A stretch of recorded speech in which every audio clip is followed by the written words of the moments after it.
വികാരനിർഭരമായ രംഗങ്ങൾക്ക് കൂടിയാണ് നമ്മൾ സാക്ഷ്യം വച്ചത്. ആര്യാടൻ മുഹമ്മദ് തൻ്റെ പിതാവിൻ്റെ ഖബറിടത്തിലെത്തി പ്രാർത്ഥിച്ച് അനുഗ്രഹം വാങ്ങിയതിനു ശേഷമാണ് ഇപ്പോൾ ആര്യാടൻ ഷൗക്കത്ത് വികാരാധീനനായി ഇപ്പോൾ തിരഞ്ഞെടുപ്പ് പ്രചാരണത്തിനായി ഇറങ്ങുന്നത്.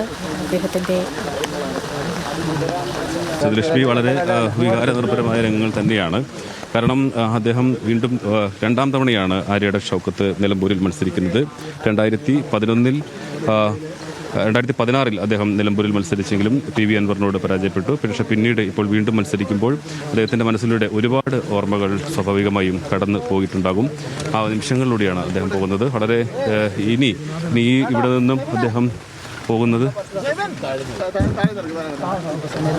അദ്ദേഹം പ്രതികരണത്തിന് ശ്രമിക്കുന്നതാണ്. പക്ഷേ അദ്ദേഹം താഴെ നിന്ന് സംസാരിക്കാം എന്നാണ് പറയുന്നത്.